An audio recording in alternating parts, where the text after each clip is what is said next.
पुरुष कौन है?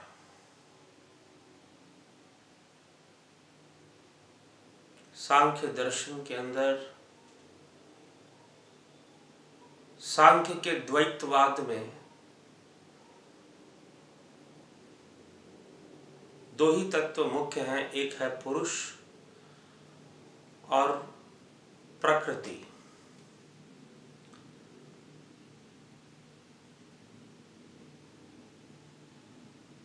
पच्चीस तत्वों में ये 25वां पुरुष है। सांख्य के विकासवाद से भिन्न है पुरुष।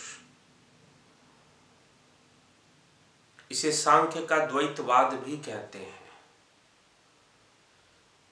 एक द्वैतवाद हम अध्ययन करते हैं माधवाचार्य जी का द्वैतवाद, जिसमें कि जीव और ब्रह्म का द्वैत है। लेकिन सांख्य के द्वैत में पुरुष और प्रकृति है।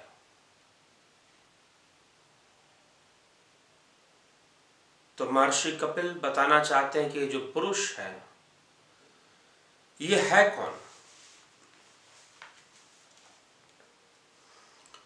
यह चैतन्य है और प्रकृति जड़ है।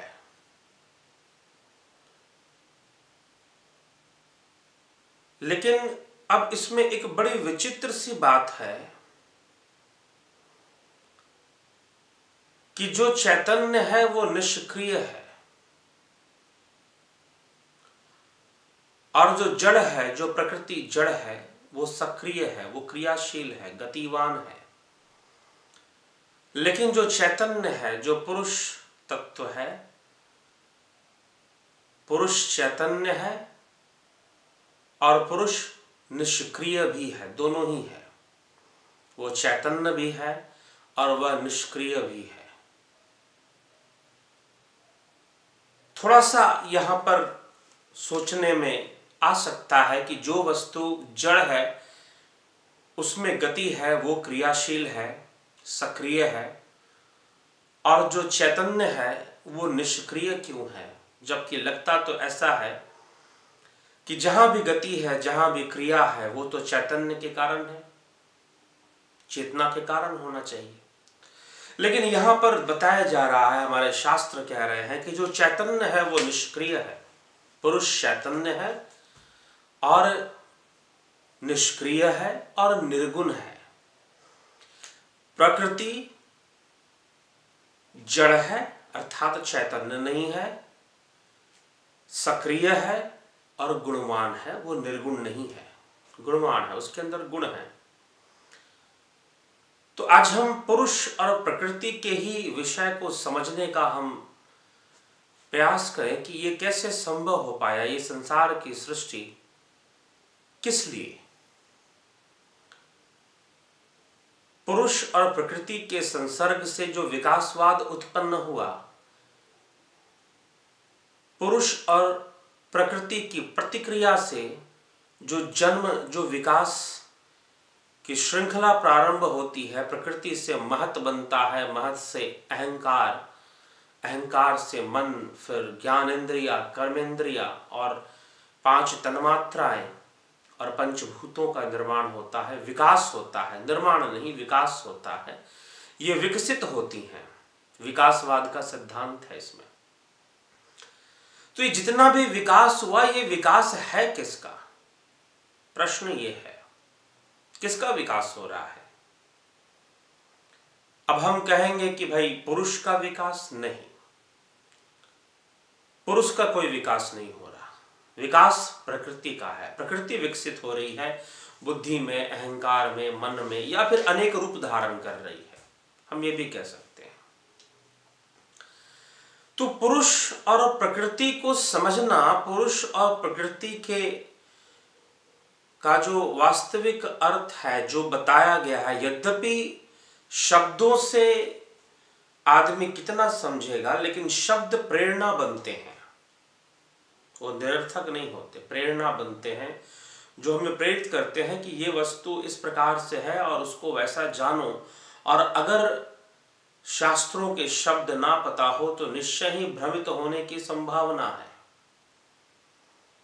भ्रमित होने की संभावना है। और आज कई लोग समाज के भीतर उन्हें शास्त्र ज्ञान नहीं होने के कारण, शब्द ज्ञान नहीं होने के कारण, इसलिए मीमांसा दर्शन के अंदर शब्द ज्ञान अति अनिवार्य था। अर्थात सर्वप्रथम आपके पास वेदों का ज्ञान ही होना चाहिए, शाब्दिक ज्ञान होना चाहिए।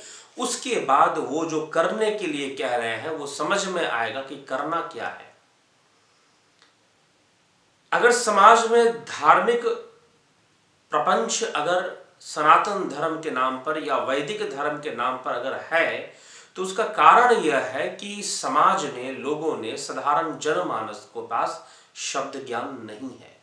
अर्थात कि वेद कहते क्या है उसको जानो। इसलिए ये बात निरर्थक नहीं है कि वेदों का ज्ञान, शब्दों का ज्ञान, शब्द ज्ञान मतलब थियोरिटिकल नॉलेज, आखिर कहते क्या है, वो अगर जाना जाए तो भ्रम को, पाखंड को, प्रपंच को रोका जा सकता है अगर उसको समझा जाए।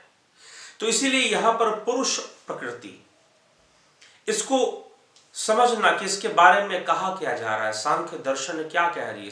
सांख्य दर्शन के अंदर तत्व ज्ञान भी है, तो वो तत्व ज्ञान क्या है उसको भी हम जाने, उसको भी हम समझें।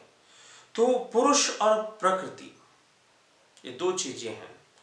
पुरुष चैतन्य है, प्रकृति जड़ है, और प्रकृति का विकास क्रम है ये महत तत्व, फिर अहंकार तत्व, फिर मन, फिर जो है 5 ज्ञानेंद्रियां, 5 कर्मेंद्रियां, 5 तन्मात्राएं और 5 भूत, पंचभूत जिसे कहते हैं, इनका विकास होता है। ये विकसित हो जाया करते हैं प्रकृति के अंदर। तो प्रकृति त्रिगुणी है, अर्थात त्रिगुणमयी है, गुणमयी है। इसके अंदर गुण है, और वो गुण कौन से है, वो त्रिगुणमयी बताया गया। श्रीमद् भगवद गीता में भी श्री कृष्ण, भगवान श्री कृष्ण इसको त्रिगुणमयी ही कहते हैं। तो ये त्रिगुणमयी क्या है? त्रिगुणमयी होना अर्थात 3 गुणों का समावेश है प्रकृति के अंदर। सतोगुण प्रथम है, फिर रजोगुण और फिर तमोगुण। ये सतोगुण क्या है? सात्विक अहंकार से क्या क्या बना? मन बना, 5 कर्मेंद्रियां बनी और 5 ज्ञानेंद्रियां, ये सात्विक अहंकार से विकसित हो गई। तामसिक अहंकार से क्या बना? 5 तन्मात्राएं बनी और पंचभूतों का निर्माण हुआ। तो अब हम आते हैं इस विषय पर कि ये जो सात्विक गुण है प्रकृति के अंदर, ये सतोगुण क्या है? तो सांख्य दर्शन कहता है, महर्षि कपिल और सांख्य कारिका में ईश्वर कृष्ण जी की रचित सांख्य कारिका, वो ये कहती है कि सतोगुण ज्ञान प्रधान है। किसी विषय वस्तु का ज्ञान अगर हमें होता है तो वो सतोगुण के कारण होता है। सतोगुण ज्ञान प्रधान है, और वो ज्ञान के प्रति किसी को, जिसके अंदर सतोगुण होगा वो ज्ञान के प्रति जागरूक होगा, वो ज्ञान के प्रति आलसी नहीं होगा, वो ज्ञान के प्रति जागरूक होगा और ज्ञान प्राप्त करने के लिए जागरूक रहेगा। तो सतोगुण की विशेषता जिसमें ज्यादा होगी, जिसमें बाहुल्य होगा सतोगुण का, जिसके व्यक्तित्व चरित्र में, तो सतोगुण ज्ञान प्रधान है। वो हमारे समक्ष किसी वस्तु विशेष का ज्ञान करवाता है, उसके सत्य का ज्ञान करवाता है, इसलिए उसका नाम सतोगुण है, क्योंकि ज्ञान से ही तो सत्य प्रकाशित होगा। तो सत्य को प्रकाशित करने के कारण वो सतोगुण है। तो वो गुण जब हमारे अंदर विशेष रूप से होगा तो वो हमें ज्ञान के प्रति जागरूक कर देगा। और दूसरा गुण बताया रजोगुण। प्रकृति के अंदर मौजूद रजोगुण ये कर्म का अभिप्राय है, ये कर्म प्रधान है। जिस प्रकार से सतोगुण ज्ञान प्रधान है, रजोगुण कर्म प्रधान है, ये कर्म करने के लिए विवश करता है जीव को। प्रकृतिवश जीव कर्म करता है, और जो इस प्रकृति का हिस्सा बन गया वो निरंतर ही कर्मशील है। श्री कृष्ण श्रीमद् भगवद गीता में कहते हैं कि अर्जुन, आंखों को मीचता हुआ, आंखों को खोलता हुआ, सोता हुआ, जागता हुआ, खाता हुआ, पीता हुआ, यह जो जीव है वो कर्म परायण ही है। कर्म प्रकृतिर जैर गुणे, ना तू क्षणमपि जातु तिष्ठस्ते कर्म कृत। अर्जुन तू क्षण मात्र के लिए भी कर्म का त्याग नहीं कर सकता, क्योंकि कर्म तो प्रकृति का गुण है। जो इस प्रकृति में आ गया वो कर्म के बंधन में आ गया, अब वो कर्म करने के लिए विवश है, उससे कोई ना कोई कर्म तो हो ही रहा है। इससे बेहतर है कि तू संकल्पवान बन, तन में मन शिव संकल्प मस्तु, और संकल्प धारण करके फिर तू कर्म कर, क्योंकि कर्म तो होना है। अगर तू संकल्प नहीं भी लेगा तो भी तेरे द्वारा कर्म निश्चित है, तो भी तेरे द्वारा कर्म होना है, तू कर्म तो करेगा ही, उससे बचने वाला नहीं है। तो इससे उचित है, ज्यादा उचित है कि संकल्प लो और फिर कर्म करो, उससे तुम्हारे द्वारा उचित कर्म होगा। इसलिए वेद कहते हैं तन में मन शिव संकल्प मस्तु। तो हमारे भीतर जो प्रकृति है, प्रकृति से तो हम बने ही हैं, मन बुद्धि चित्त अहंकार सब कुछ प्रकृति है। प्रकृति ही प्रतिक्रिया है, ये प्रतिक्रिया से ही बना है। पुरुष और प्रकृति की जो प्रतिक्रिया हुई उससे जो विकसित होने लगे, महत विकसित हुआ, अहंकार विकसित हुआ, मन विकसित हुआ, क्षमा करें, मन महत ही बुद्धि तत्व है, इसलिए मन के साथ बुद्धि नहीं आएगा। मन के बाद इंद्रियां आएंगी, कर्म इंद्रियां, ज्ञान इंद्रियां, और फिर जो है तन्मात्राएं और पंचभूत। तो अब रजोगुण क्रियाशील है, क्रिया में हमें लगाए रखता है, कर्म में लगाए रखता है। रजोगुणी व्यक्ति कर्मशील होता है, वो बहुत बड़े बड़े कर्म करने की सोचता है, कभी ना हमेशा कुछ ना कुछ करता रहता है, ना भी काम हो तो भी कुछ ना कुछ करेगा, जिसके अंदर रजोगुण हावी हो। तो प्रकृति के अंदर रजोगुण है, प्रकृति के अंदर सतोगुण है, और प्रकृति के अंदर जो तीसरा गुण है वो तमोगुण है, वो अवरोधक शक्ति है, वो अवरोध उत्पन्न करती है। किसमें अवरोध उत्पन्न करती है? रजो और सतो में, अर्थात ज्ञान और कर्म में जो अवरोध उत्पन्न करने वाली शक्ति है वो तमोगुण है, वो आलस्य है, वो इनर्शिया है।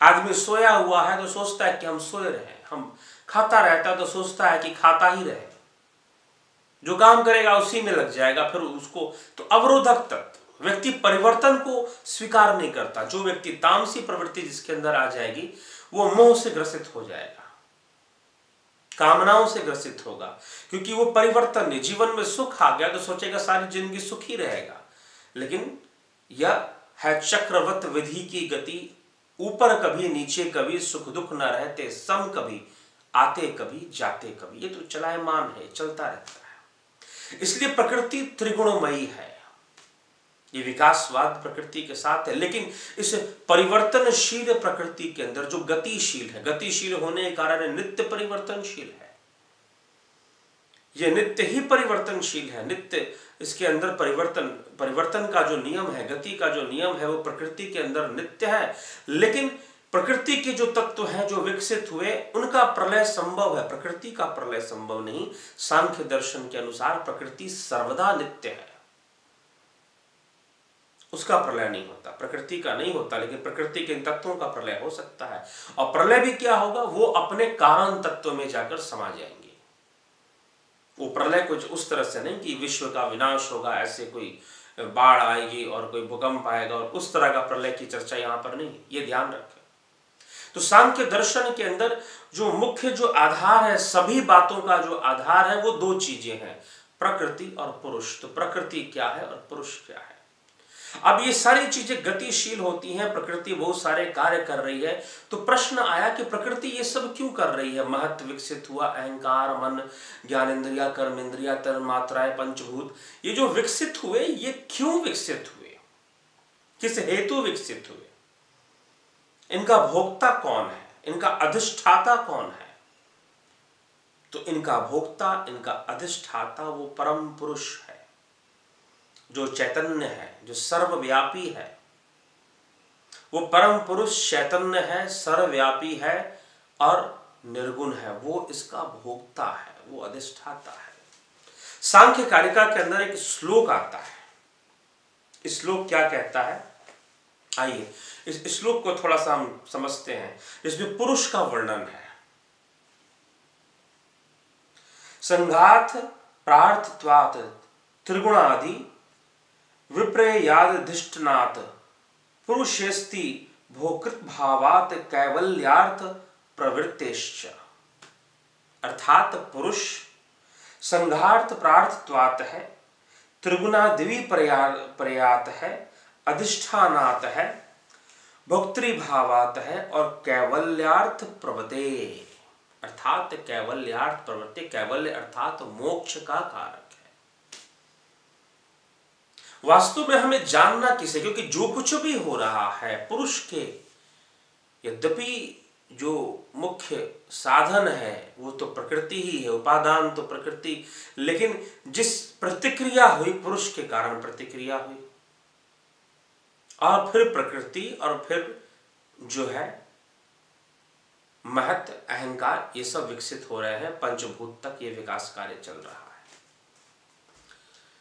तो पुरुष शक्ति काम कर रही है, लेकिन पुरुष के अंदर कोई परिवर्तन नहीं है। पुरुष प्रकृति से संसर्ग करने के बाद, मान लीजिए पुरुष प्रकृति का संसर्ग हुआ, तो परिवर्तन किसके अंदर आ रहा है? प्रकृति के अंदर आ रहा है, पुरुष के अंदर कोई परिवर्तन नहीं आ रहा। पंखा है, मोटर है, पिछले व्याख्यान में भी हमने ये उदाहरण सुना। जब बिजली प्रवेश करती है तो परिवर्तन किसके अंदर आया? पंखे के अंदर और उसके कॉइल के मोटर के अंदर परिवर्तन आया। बिजली तो बिजली है, वो जैसे पास कर रही है वो वैसे ही रहेगी, उसके अंदर परिवर्तन आने वाला नहीं है। इसलिए चैतन्य के अंदर किसी प्रकार का परिवर्तन नहीं आता, अतः इसीलिए यह गतिशील नहीं है, यह निष्क्रिय रहता है, यह सक्रिय नहीं है।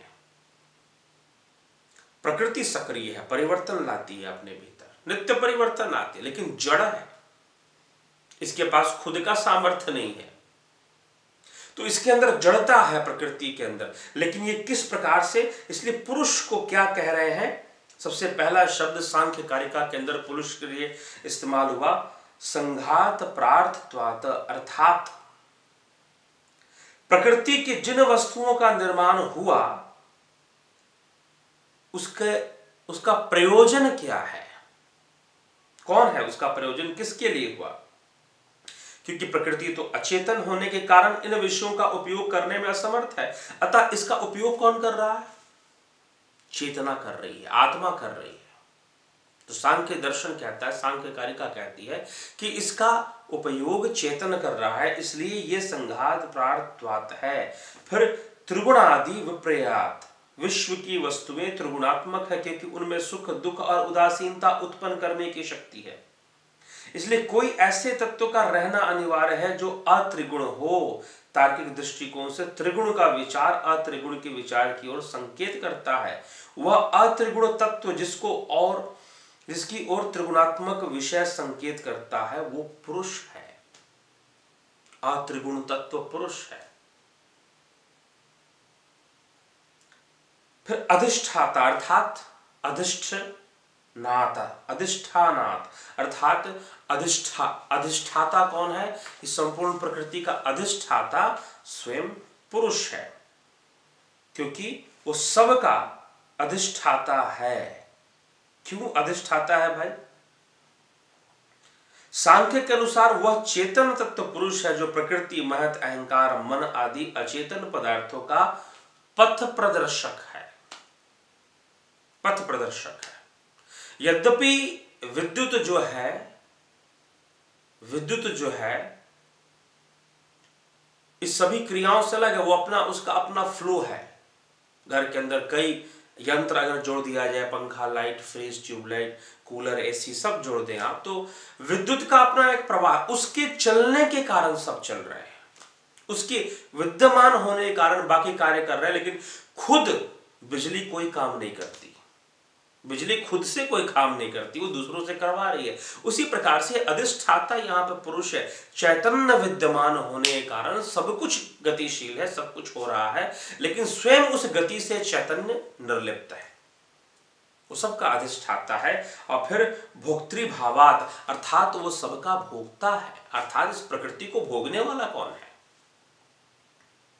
इस प्रकृति को भोगने वाला भी पुरुष है। पुरुष भोगता है। पुरुष इस प्रकृति को, वो उस सब में जो ये बना, तो इसका यूज कौन करेगा? तो वास्तव में चैतन्य ही इसका इस्तेमाल कर रहा है, चैतन्य ही इसका प्रयोग कर रहा है, चैतन्य ही इसको, वो कहीं नहीं जाने वाला। वो ये कितनी विचित्र बात है, वो चैतन्य भी है, पुरुष निष्क्रिय भी है और गुणातीत भी है, लेकिन उसके बिना फिर कुछ है भी नहीं। तो यही पुरुष का महत्व है। इसलिए पुरुष का महत्व, पहले तो हमने सुना कि पुरुष को तो 25वां तत्व बताया गया, तो उसको अलग कर दिया गया। क्या अलग? नहीं, उसके बिना कुछ है ही नहीं। अगर वो प्रकृति से संसर्ग ना करे तो कुछ घटना घटे ही नहीं, कुछ हो ही ना। तो फिर कैवल्यार्थ प्रवते अर्थात कैवल्यार्थ प्रवते अर्थात तो मोक्ष, पुरुष को जानना, पुरुष तत्व को प्राप्त कर लेना ही मोक्ष है। इसलिए कहा जाता है, यद्यपि वो सांख्य दर्शन के अनुकूल तथ्य नहीं है जो मैं कहने वाला हूं। कहते हैं कुछ लोग, कुछ महाराज लोग, प्रवचनकर्ता कह दिया करते हैं कि ये जितनी भी आत्माएं हैं वो नारी है, वो परमात्मा ही परम पुरुष है, सारी आत्माओं का पुरुष है। यद्यपि सांख्य के अनुसार यह बहुत ही अनुकूल तथ्य नहीं है, सांख्य फिलॉसफी दर्शन के अनुसार वहां पर वो उतना सूट नहीं करेगा। क्यों? क्योंकि गुण के आधार पर जो आत्माएं हैं वो एक है, परिणाम के आधार पर वो अलग अलग है। सांख्य दर्शन ये कहता है। वेदांत तो कहता है कि आत्मा एवं आत्मा ब्रह्म, आत्मा ही ब्रह्म है। लेकिन सांख्य में थोड़ा सा मतभेद है इस बात को लेकर, आत्मा को लेकर। तो पुरुष चैतन्य है, आत्मा का अस्तित्व चैतन्य पर ही निर्भर करता है, ये बात सांख्य में भी है। लेकिन फिर भी अंतर है। अंतर क्यों है? क्योंकि परिणाम के रूप में जब हम बाह्य जगत में देखते हैं तो कोई जीव कैसा है, सबकी आत्मा अगर एक है तो जीव अलग अलग क्यों हो गए, उनके गुण अलग अलग क्यों हो गए? एक ही गुण का विकास होना चाहिए था सबके अंदर। तो कुछ इस तरह के तर्क वहां पर मिलता है, लेकिन है तो एक ही, एक मानता है। गुणात्मक रूप से सारी आत्माओं को सांख्य दर्शन ने एक ही माना है। तो पुरुष कैवल्यार्थ अर्थात कैवल्य हेतु, कैवल्य है तो इससे कैवल्य की प्राप्ति होती है। मुक्ति की कामना भौतिक विषयों के लिए संभव नहीं है क्योंकि वह दुखात्मक एवं अचेतन है। मोक्ष की कामना अशरीरी व्यक्ति के द्वारा ही संभव मानी जा सकती है। वह चेतन अशरीरी सत्ता पुरुष है। यदि पुरुष का अस्तित्व ना माना जाए तो मोक्ष, मोक्षा, जीवन मुक्ति और शब्द निरर्थक हो जाएंगे। इससे प्रमाणित होता है कि पुरुष का अस्तित्व अनिवार्य है। पुरुष ही मोक्ष का आधार है, पुरुष ही मोक्ष का आधार है। वहां हमें मोक्ष प्राप्त करना है, अर्थात उस पुरुष को प्राप्त करना है, उस परम पुरुष, परम चेतना को हमें प्राप्त करना है। सर्वव्यापी चेतना को हमें जानना है, वहां तक हमें पहुंचना है। ये हमारे साधना का लक्ष्य है। इसलिए संसार दुखमय है, क्योंकि संसार तो दुखमय है। सांख्य दर्शन में कई बार कहा जा रहा है क्योंकि संसार तो दुखमय है, और जब ये दुखमय है तो फिर दुख से मुक्ति का कोई ना कोई आधार तो होना चाहिए, कोई लक्ष्य तो होना चाहिए जिससे कि दुखों से मुक्ति हो जाए। तो वो लक्ष्य पुरुष है, जिसको प्राप्त कर कर किसी जीव को मुक्ति मिलेगी दुखों से। तो दुखों से मुक्ति, बार बार इसको प्रयास किया गया है। भागवत महापुराण में भी जब कपिल मुनि माता देवहूति को पुरुष और 25 तत्वों का तत्व ज्ञान देते हैं, तो सांख्य के अनुसार तत्व ज्ञान क्या, हम अगले व्याख्यान में इसकी चर्चा करेंगे।